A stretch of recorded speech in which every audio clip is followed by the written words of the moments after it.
Hello friends, எல்லாரும் எப்படி இருக்கீங்க? இன்னைக்கு நம்ம வீடியோல மொறுன்னு சாப்பிடுறதுக்கு சூப்பரான ஒரு முறுக்கு ரெசிபி தான் பார்க்க போறோம். இந்த முறுக்கு செய்யிறதுக்கு மூணே பொருள் இருந்தா போதும். நல்ல அட்டகாசமான முறையில எல்லாருக்கும் ரொம்ப பிடிக்கக்கூடிய வகையில வீட்ல உடனே நம்ம முறுக்கு செய்ய ஆரம்பிச்சிடலாம். அவ்வளவு சூப்பரா இருக்கும் இந்த முறுக்கு சாப்பிடுறதுக்கு. டேஸ்ட் வந்து பாத்தீங்கன்னா ரொம்பவே சூப்பரா இருக்கும். வாங்க நல்லா சூப்பரா எல்லாருக்கும் ரொம்ப பிடிக்கக்கூடிய வகையில ஒரு முறுக்கு ரெசிபி எப்படி செய்யறதுன்னு பார்க்கலாம். உளுத்தம் பருப்பை முதல்ல வெறும் கடாயில நல்லா வறுத்து எடுத்துக்கிட்டு அதுக்கு அப்புறமா நம்ம அரைச்சிக்கலாம். 1/4 கப்பு உளுத்தம் பருப்பு மாவு கிடைச்சா நமக்கு போதும். அதனால பருப்பு வந்து பாத்தீங்கன்னா 1/4 கப்புக்கு குறைவாவே எடுத்துக்கோங்க.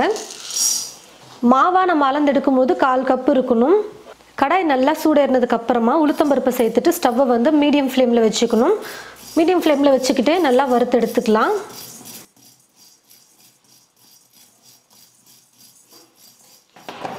பாருங்க ஃப்ரெண்ட்ஸ், உளுத்தம் பருப்பு வந்து நல்லா வறுபட்டு வந்துருச்சு. நல்லா வறுபடும் பொழுதே கொஞ்சம் லைட்டா கலர் மாறும் பாருங்க. ரொம்ப தீஞ்சு போகிற அளவுக்கு வறுக்க கூடாது. கொஞ்சம் லைட்டா பொன்னிறமா கலர் மாறினதுமே எடுத்துடலாம். இப்போ நான் ஸ்டவ் ஆஃப் பண்ணிட்டு இது ஒரு பிளேட்ல மாத்திக்கிறேன். உளுத்தம் பருப்பு நல்லா சூடு ஆறுனதுக்கு அப்புறமா மிக்ஸி ஜார்ல சேர்த்துக்கிட்டு நல்லா நைஸா பவுடரா அரைச்சு எடுத்துக்கலாம். சின்னதா பாருங்க ஃப்ரெண்ட்ஸ், நான் மிக்ஸி ஜார்ல தேங்காவை வந்து கொஞ்சம் எடுத்து வச்சிருக்கேன். ஒரு 1/2 மூடி தேங்காய் அளவுக்கு எடுத்துக்கோங்க. அப்படி இல்லைன்னா 1/2 கப் அளவுக்கு தேங்காய் பால் வர அளவுக்கு நீங்கள் எவ்வளோ தேங்காய் எடுக்கணுமோ அவ்வளோ எடுத்துக்கோங்க. தேங்காய் மேலே அந்த ப்ரௌன் கலரில் இருக்கும் பார்த்தீங்களா, அதெல்லாம் நான் அந்த தோலெல்லாம் சீவி எடுத்துட்டு வெறும் வெள்ளையாக தேங்காவை கட் பண்ணி எடுத்து வச்சுருக்கேன். இப்போ கொஞ்சம் தண்ணி சேர்த்து நம்ம தேங்காய் பால் அரைச்சி எடுத்துக்கலாம். பாருங்கள் ஃப்ரெண்ட்ஸ், தேங்காய் பால் வந்து ரெடி பண்ணிட்டேன். தேங்காயில் கொஞ்சம் தண்ணி சேர்த்து நல்லா நைஸாக அரைச்சி வடிகட்டி எடுத்து வச்சுருக்கேன். வெறும் பாலை மட்டும். மாவு பிசைகிறதுக்கு ஒரு அகலமான பாத்திரம் ஒன்று எடுத்துக்கிட்டு அந்த பாத்திரத்தில் அரிசி மாவு 1 கப் அளவுக்கு நான் சேர்த்துருக்கேன். பச்சரிசி மாவு தான் நான் எடுத்திருக்கேன். கடை மாவு அப்படிலாம் வீட்டில் அரைச்ச மாவு எது வேணாலும் எடுத்துக்கோங்க. எப்பவுமே மாவு ஐட்டம்ல நம்ம ஸ்நாக்லாம் செய்யும் போது நல்லா சலிச்சுட்டு செஞ்சோம்னா நல்லாயிருக்கும். பூச்சி வண்டெல்லாம் இருந்ததுன்னா அதெல்லாம் வந்துடும். இப்போ இது கூடவே நம்ம பொடி பண்ணி வச்சிருக்கிற உளுத்தம்பருப்பு மாவு இருக்குது பார்த்தீங்களா, அதை வந்து சேர்த்துக்கலாம்.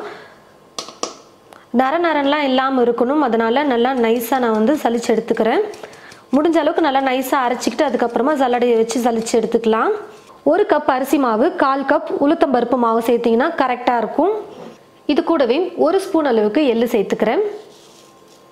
பெருங்காயத்தூள் கொஞ்சம், உப்பு தேவையான அளவு, கடைசியாக இது கூட 1 ஸ்பூன் அளவுக்கு வெண்ணெய் வந்து சேர்த்துக்கிறேன். ஃப்ரிட்ஜில் இருந்ததுன்னா முன்னாடியே முறுக்கு செய்யறதுக்கு ஒரு 1 மணி நேரத்துக்கு முன்னாடி எடுத்து வெளியில் வச்சுடுங்க.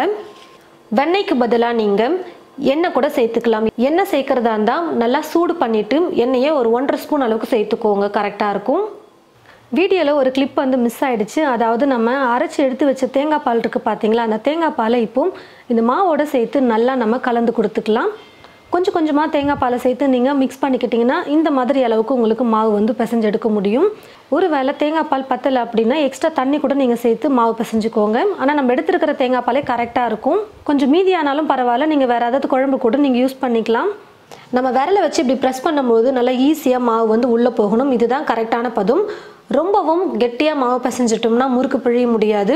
ரொம்ப இலக்கமாக போயிடுச்சுனாலும் முறுக்கு வந்து அதிகமாக எண்ணெய் குடிச்சிடும் எண்ணெயில் போட்டு பொரிக்கும் போது. இதுதான் கரெக்டான பதம். பாருங்கள், முறுக்குழால வந்து இப்போ நம்ம எண்ணெய் தடவிக்கலாம். எப்போவுமே முறுக்கு செய்கிறதுக்கு முன்னாடி, எப்போவுமே முறுக்கு மாவு வந்து நம்ம போடுறதுக்கு முன்னாடி முறுக்குழால நல்லா எண்ணெய் அப்ளை பண்ணிக்கணும். அப்போ தான் வந்து ஒட்டாமல் இருக்கும், நம்ம ப்ரெஸ் பண்ணுறதுக்கு ஈஸியாக இருக்கும். நார்மலான டிசைன் தான் எடுத்திருக்கேன். உங்களுக்கு எது பிடிச்சிருக்கோ நீங்கள் அந்த டிசைன் வந்து எடுத்துக்கலாம். கொஞ்சம் கொஞ்சமாக மாவை எடுத்து நல்லா இந்த மாதிரி கையில் வந்து உருட்டிக்கோங்க. எப்போவுமே முறுக்குழால மாவு போடும்போது இந்த மாதிரி மாவு எடுத்து நல்லா உருட்டிட்டு அதுக்கப்புறமா தான் நம்ம இதுக்குள்ளே போடணும். இப்போ நம்ம முறுக்கு செய்யறதுக்கு ஒரு கரண்டி இந்த மாதிரி எடுத்துக்கிட்டு இந்த கரண்டி பின்னாடி எண்ணெயை வந்து நல்லா அப்ளை பண்ணிக்கலாம். எக்ஸ்பீரியன்ஸ் இருக்கிறவங்க, அதாவது நிறைய டைம் முறுக்கு செஞ்சு பழக்கம் இருக்கிறவங்க என்ன பண்ணுவாங்கன்னு பார்த்தீங்கன்னா எண்ணெய் கடாயிலேயே புழிஞ்சு விட்டுருவாங்க முறுக்கை. பழக்கம் இல்லாதவங்க, புதுசாக செய்கிறவங்களுக்கு வந்து இது வந்து இந்த மெத்தட் வந்து ஈஸியாக இருக்கும். இப்போ இதில் நம்ம முறுக்கு சுற்றிட்டோம்னா எண்ணெயில் போட்டு பொரிச்சு எடுக்க ரொம்ப ஈஸியாக இருக்கும்.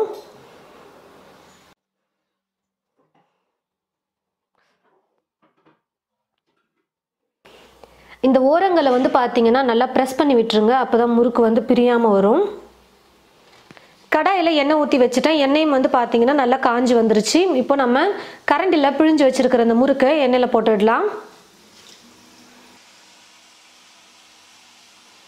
இந்த முறுக்கு வந்து பார்த்தீங்கன்னா ரொம்ப கலர் வராது, வெள்ளையாக தான் இருக்கும். நம்ம தேங்காய் பால் சேர்த்துருக்கும். அதே மாதிரி உளுந்து முறுக்கு வந்து பார்த்தீங்கன்னா அவ்வளோவா கலர் வராது. அதனால முறுக்கு வந்து வேகலை, இன்னும் கலரே வரல அப்படின்னு சொல்லிட்டு விட்டுறாதீங்க. நம்ம எண்ணெயில் போடும்பொழுது பார்த்தீங்கன்னா முறுக்கு நல்லா இந்த மாதிரி கொதிக்கும். அதே வெந்துருச்சுன்னா அந்த கொதியெல்லாம் அடங்கிட்டு அப்படியே முறுக்கு வந்து மிதக்க ஆரம்பிச்சிடும். அப்போ நம்ம தெரிஞ்சுக்கலாம் முறுக்கு வெந்திருக்கா இல்லையான்னு சொல்லிட்டு. அப்பப்போ கரண்டி வச்சு திருப்பி கொடுத்துக்கலாம். அப்போ தான் 2 பக்கமும் நல்லா வெந்து வரும். பாருங்க ஃப்ரெண்ட்ஸ், நம்ம முதல்ல போட்ட முறுக்கு வந்து வெந்துருச்சு. அதாவது இந்த மாதிரி கொதி வந்துட்டே இருந்துச்சுன்னா இன்னும் முறுக்கு வேகலைன்னு அர்த்தம். இது பாருங்க கொதியெல்லாம் நல்லா அடங்கி வந்துருச்சு. முறுக்கு வந்து நல்லா வெந்து வந்திருக்கு. இப்போ நான் எடுத்துடுறேன். ஒரு பக்கம் முறுக்கு வந்து வெந்துட்டே இருக்கும்போது எடுத்துட்டு மீதி இருக்கிற காலி இடத்துல அப்படியே விடாமல் திரும்பவும் மாவு வந்து பிழிஞ்சு நம்ம எண்ணெயில் போட்டு சுட்டு எடுத்துடலாம். டக்குன்னு ஆகிடும். இதே போல் மீதி இருக்கிற எல்லா மாவையும் நம்ம முறுக்கு செஞ்சு எடுத்துக்கலாம். பாருங்க ஃப்ரெண்ட்ஸ், 1 கப்பு அளவுக்கு தான் நான் வந்து அரிசி மாவு எடுத்தேன். அதுக்கே வந்து பார்த்தீங்கன்னா கிட்டத்தட்ட ஒரு 10-12 முறுக்கு வந்துருச்சு. அப்போ நம்ம 1/2 கிலோ அரிசி மாவு, 1/4 கிலோ அரிசி மாவு அந்த மாதிரிலாம் அதிகமாக போட்டு செய்யும்பொழுது கண்டிப்பாக வீட்டில் இருக்கிற எல்லாரும் சாப்பிடக்கூடிய அளவுக்கு முறுக்கு வந்து நமக்கு கிடைக்கும். இப்போ நான் எடுத்துருக்கிற அளவு வந்து பார்த்தீங்கன்னா வீட்டில் இருக்கிற எல்லாருமே ஒரு நாளைக்கு சாப்பிடக்கூடிய அளவுக்கு முறுக்கு வந்து நான் ரெடி பண்ணியிருக்கேன். நல்லா சூப்பராக டேஸ்டியாக தேங்காய் பால் கொண்டு நம்ம செஞ்சுருக்கிறதுனால அவ்வளோ சாப்பிடவே சூப்பராக இருக்கும். பாருங்கள் எவ்வளோ மொறுன்னு வந்திருக்கு முறுக்கு. சும்மா லைட்டாக தொட்டதுக்கே ஃபுல்லாக உடஞ்சிருச்சு பாருங்கள். நல்லா மொறுன்னு சூப்பராக வந்திருக்கு. நீங்களும் இது போல் உங்களுடைய வீட்டில் தேங்காய் பால் முறுக்கு செஞ்சு பார்த்துட்டு எப்படி இருக்குன்னு மறக்காம கமெண்ட் பாக்ஸில் வந்து கமெண்ட் பண்ணுங்கள். இந்த வீடியோவை மற்றவங்களுக்கும் ஷேர் பண்ணுங்கள். இது போல் நிறைய ரெசிபீஸ் பார்க்க தமிழ் ஃபுட் மசாலா சேனலை மறக்காமல் சப்ஸ்கிரைப் பண்ணிக்கோங்க. கூடவே பக்கத்தில் இருக்கிற பெல் ஐக்கானை கிளிக் பண்ண மறந்துடாதீங்க. தேங்க்யூ.